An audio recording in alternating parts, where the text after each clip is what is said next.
Let me ask you a question. You have a man who's high net worth, but he cheats maybe once a year. And the other option you have is a man who makes the top 10%, which would be $134,000 a year. He only makes $134,000 a year, but he never cheats. I have to choose?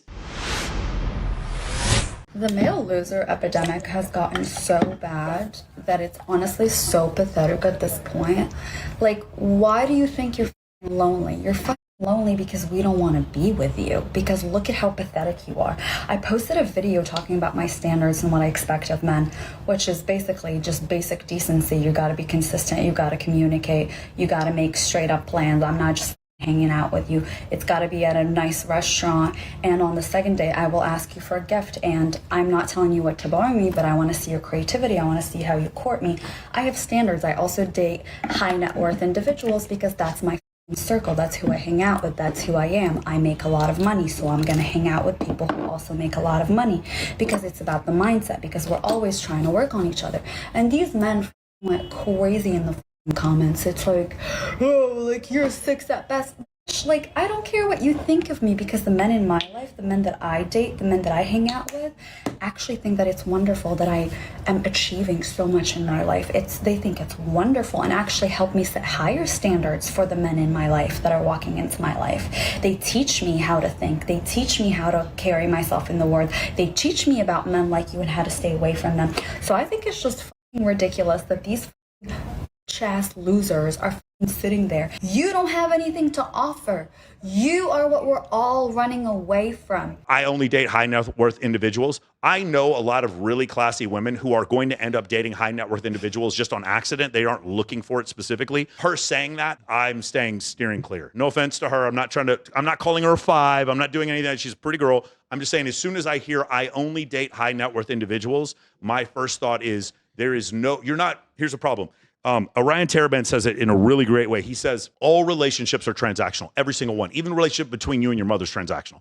All of them begin from a transactional relationship, but then from there, love can sprout. Listening to her, I see relationships that are only going to be transactionals, and I don't think that she gives space for love, actual caring desire for the opposite person 100%. to count, because she only didn't notice a ring on her finger. High net worth Totally agree with you. Yeah. She's probably sick of like carrying all these other guys though. Like, I've gone through life and I tried to give the whole love thing a chance. Obviously not working for me, because the ones that like I fell in love with, like I had to carry on my back like financially, and it's annoying. So you want to finally like put your foot down and go after the guys that make money, the one that can take care of you. The 5s and 6s. Because you're sick of it. No, I totally understand. That's something different than just saying all men are losers because you got insulted. There's What? a fine line, though. Okay, of course. And I'm finding it is extremely hard.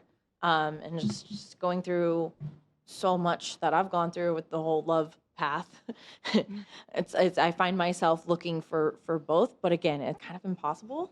Just don't, Especially in Vegas. don't date attractive people. You want to be in a serious relationship? Don't date attractive people. Yeah, in this case, it's a couple bad experiences causing women to generalize. Get an ugly wife. We're screwed.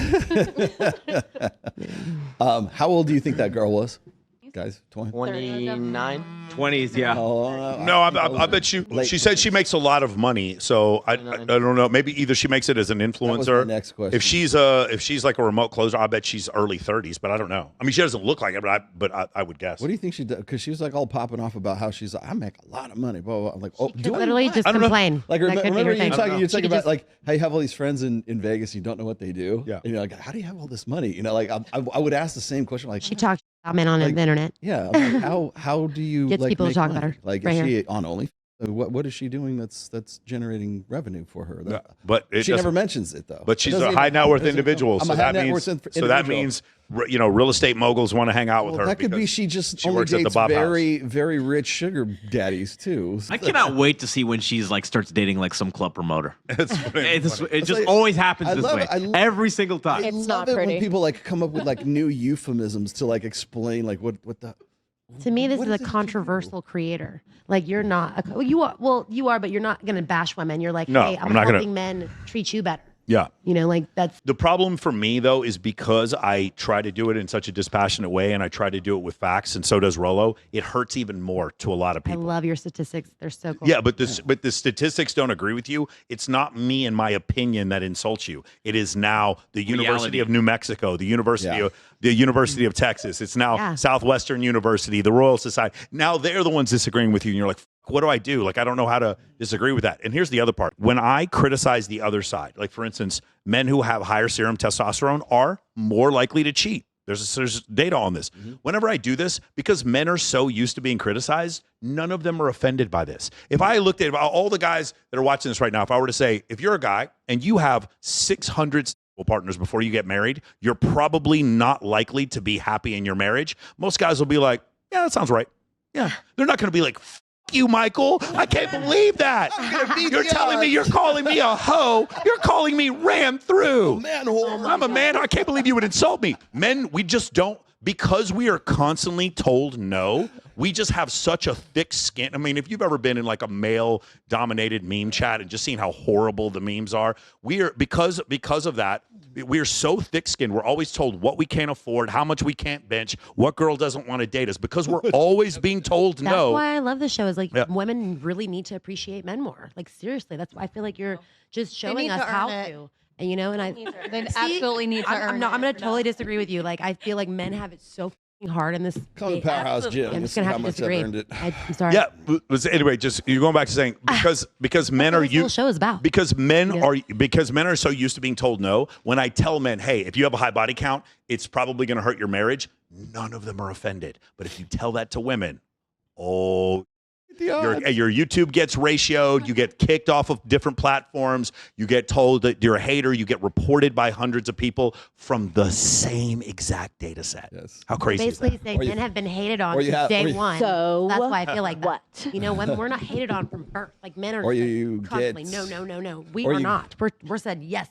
So that's what we're trying to say. Or you get McAmurphy, who basically says, well, you know, men are also going to be unhappy in their marriages if they have. But men are getting. No, he does. I'm like, he does say that. Yeah, we already know that. And Thank you. And the reason why I bring that up is Well done. because of McAmurphy, because often he's right. There are a bunch of content creators in this space who never bring up the statistic about men, and I do too. Where I differ though is that men are not offended by that stat. Right. They don't. It doesn't bother them in the slightest. They are getting more feminine, and women are getting more masculine. Let me ask you: the gentlemen that are in this room, some of you are off camera. The idea that men who have testosterone cheat more, who does that offend you? Who is offended by that? Anyone even find that the slightest bit? No. Again, we're men. We don't have the privilege of being offended by anything. We're trying to survive and make enough money so that you notice us. I just want to give we you a don't hug. have the time to be offended by shit. That's it. We don't have the privilege in this society to be offended by anything. If some dude took your girl, go to the gym. That's what you should do, dude. Like, get better at game. Like, if you don't wish the game was easier, you know, don't wish you were better. But Mike, to loop back in, so you said men work very hard to attract women. So why earlier you said as a high net worth man, it would turn you off hearing a woman say that's her standard? If that's the primary reason, then that would bother me. So here's the thing. But, okay. Let me ask you something. You have been attracted to a man before for more than one reason. Can you name different reasons you've been attracted to a man? What are some of the different reasons? Net worth? Yeah. If they're family oriented. Okay. Have you been physically attracted to a man and been like, wow, he is really physically attractive? Yeah. Okay. So that's also happened before. Have you been in relationships and in one relationship wanted to have sex with that man more than in a different relationship? Yes. Yeah, you have. Okay. So do you understand there's a sexual desire that is separate from your liking my net worth? And without that sexual desire, marriage is completely off the table. There's no chance. You would live with me under a bridge because you want me that bad. If I don't get that, you are cardboard box. Cardboard box. Like women, you think women who are driven by lust would make a good partner? Yes. But it's probably a better partner and probably less likely to cheat. Yes, I think way more likely. I think women who only date high net worth men, because to make a certain amount of money, you're statistically, I don't know the amount, but I'm sure it's like probably in the one digits, the men who make over $1 million a year. Well, a million a year is 1/3. It's on the point. A million a year is 1/3 of 1%. Yeah, so I'm saying the higher her net worth standard, the less likely I think. Just because the She is to odds of cheat? who she would cheat on are slimmer. I don't think the stats show that at all. I think the problem with what you're saying, Eden, is this. The problem is if she marries a guy who just for the money, but she's not attracted to him, she's just going to cheat on him anyway. Yeah, because you just see like and now she's insensitive. Girlfriend I'm not talking to saying Leonardo just DiCaprio. for, That's a clear example. But of it. I can only imagine, because if I were a man, a high net worth man, like you said, I'm sure part of that motivation was the kind of women you want, the kind of women you see yourself with. So it's probably subconsciously, maybe consciously for some people, but mostly it's subconscious. Most guys don't realize what they do for women. Like as a man, if you're getting up every day, you're working so hard, you've amounted this success, you find this girl, you adore her, you work so hard, you give her this perfect life, you're doing everything for her. Would you feel like the man knowing somewhere out there there's a cashier at Denny's who cracked?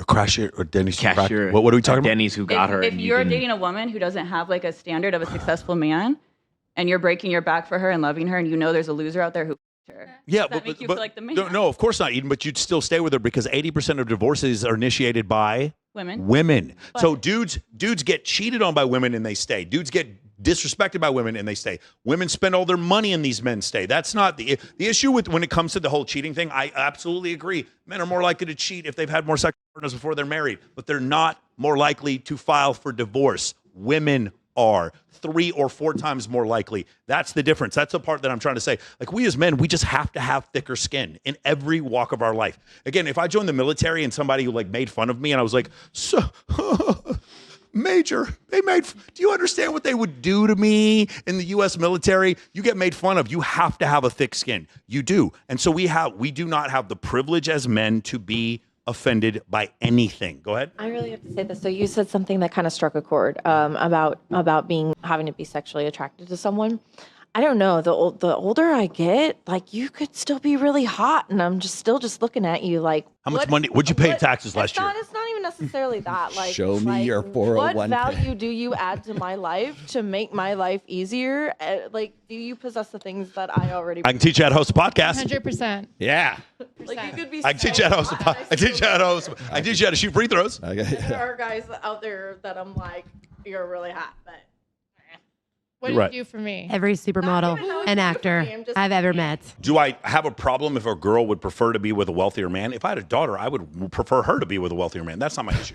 My issue is I only date high net worth individuals, and I'm doing this while putting my makeup on a TikTok or YouTube channel or whatever channel where thousands of people are watching me so that I can let other people know that I only date high net worth individuals. That is a function of narcissism. That is not a function of being picky. That's what I see. Self-love. Huh? He's also looking for a pay pick. Well, narcissists, you know what? They're full of self-love. That's part of being a narcissist. I'm not saying she's a narcissist, but that felt very narcissistic. But I also do think having high standards as a woman, at least for me personally, it's a reflection of how much like you love the idea of your future partner. Like, I make a lot of decisions, especially sexual decisions, through the lens of like, will I be able to look my husband in the eye and tell him why I did this? Okay, so then let me ask you a question. You have a man who's high net worth, but he cheats maybe once a year. I don't. Right, I understand, but he does. He cheats once a year. And the other option you have is a man who makes the top 10%, which would be $134,000 a year. He only makes $134,000 a year, okay? But he never cheats.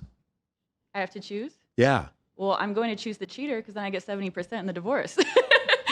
We just talked about this. But here's the thing: even if you don't get 70%, you get 50%, and you're incentivized to divorce him. You are. I would choose the non-cheater. Into the mic, please. I would choose the non-cheater as long as he adds value to my life. Yeah. And as long as we can bring each other up together, Yeah. right? Because like I've achieved a lot of things in my life. I own all of my own things. Do you own that stuff too? That's great. You don't have to make that much money as long as you are doing okay in life and you don't cheat on me and you add value to my life. You're not wasting. Fuck, I need a sugar mama. Happiness is more than money. Dude, I need a sugar mama. I dance for so many couples. I need a sugar mama also. And the And I need only to stop ones working. that Somebody really- want to take over my life? Yes. I swear to God, the only relationships that work are people who have a house and then they have an outhouse for the guy. That's pretty much. I swear, I'm telling you, I work for 3 Some little, couples like, a night garden as a micro dancer house. here in Vegas. I have to create a really safe space for couples who've never seen them touch another person. So, like, what does that tell you? You know, like, I've definitely studied the sexology and psychology of couples, and like, the only ones I've seen personally is that situation. They have their own place. They're basically neighbors. It's fine if you agree with her. Okay, what I will say is I agree with her like 80%. I actually spoke to our friend Owen about this, about this exact video. Kind of agree that with her idea that, yeah, I agree that if you are commenting, trying to bash women in the comment section, you are kind of a loser. Yeah. I kind of agree with that. Yeah. I do agree that most men don't go out, most men are overweight, and most men don't have anything going for them. So she's like 80% right. But I don't think it's necessarily men's fault. I think it's conditioning. Sorry, I'm like 50-50 on what she says. Like, I think men that just troll, like, why do you have the time for that? What are you, like, benefiting? But also, I feel like that was just a little bit harsh. Like, she's probably ran through with the way she's saying it. I feel like she's, like, mad at men. I don't know. Yeah. That's what it's giving. Anybody else? I like her. I think the way she delivers what she has to say makes men uncomfortable. I don't necessarily think that what she's saying is wrong. I just think that when somebody just says something and they're unapologetic, it makes people uncomfortable because when you deliver certain messages to men, you have to deliver it in a way that kind of is their language. Yes. Here's the fundamental issue with what she's saying. She is equating a few people who left her mean comments with a male loneliness epidemic.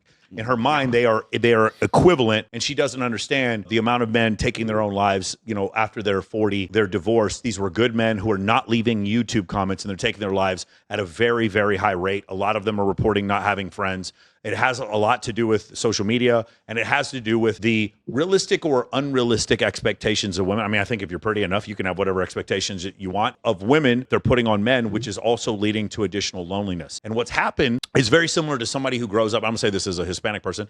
You were robbed by a Hispanic person growing up. Therefore, you think all Hispanic people are bad. She was insulted by some man on social media. Therefore, the loneliness epidemic is just a bunch of idiot YouTube trolls when not 1/1000th of 1% of the country are YouTube trolls. And so I think that's where she's totally missed this point. This is what happens. It's like there are a group of men who are very angry, and it's usually 15-year-old kids who really shouldn't even be looking at YouTube in the first place. They're the ones leaving that feel like leaving these comments. Usually these people are big time losers, but there's so many great guys out there who are still lonely, who've done everything right. And some of them own accounting firms. Some of them are anesthesiologists. Some of them are oncologists. They do incredible work. Some of them travel to Africa for Doctors Without Borders and save children's lives and come back here, and women just don't accept them. They just don't find them to be that entertaining. And so because of that, there's a loneliness epidemic. So what she's done is she's made a fundamental error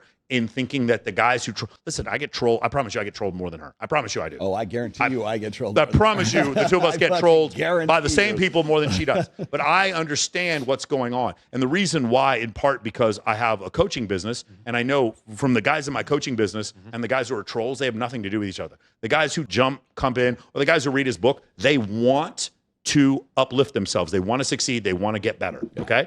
The guys who are trolling, part of the reason why they're trolling is they need an excuse for why their life sucks. And their life sucks, therefore they start saying everyone's a scammer. There's all these different people who have this different opinion. If I'm Rolo, I'm going to lean into it because it gets greater interactions on social media, and it gets you into you can say bombastic, crazy stuff. And I enjoy it. For sure. And more only subscribe. And now, if you're on OnlyFans, ladies, I know I'm going to get grilled for this. I highly recommend you lean into it. Yes. Dude, that girl Camilla from the Bop House, her videos are fucking hilarious. Where she's like, "What do you do every morning?" She's like, "I pray to Jesus," and she's like an only content creator. She's like, and then I read like 60 books a day and all this kind of stuff. And she's just trolling all these dudes who hate her so much, and it makes her so much money. 60 books. Yeah. I mean, if you don't have haters, you're not doing something for right. sure. Well, this girl should have known. Now, if you guys run a business, like a legitimate business, like say a restaurant, you're an accountant, you're a lawyer, and you run on reviews, I would actually recommend you block and delete any of those comments, because what it's doing is the social media algorithm is now giving your impressions to people who don't matter, and people who leave hateful comments just in general. And I'm sorry to be the first one to tell you guys this. If you leave hateful comments with an anonymous username in life, you don't matter. That's why you're leaving the comment. Invisible. If you mattered in some way in life, you would go do the thing that matters. You would go build the building or save people. You would go do something. You would get the medical degree. You would invent something. You would create some product. You would sell some product. If you mattered, the reason you're a troll is because you don't matter. And maybe I'm the first person to let you know. She's technically a troll. Well, she's trolling back. Yeah.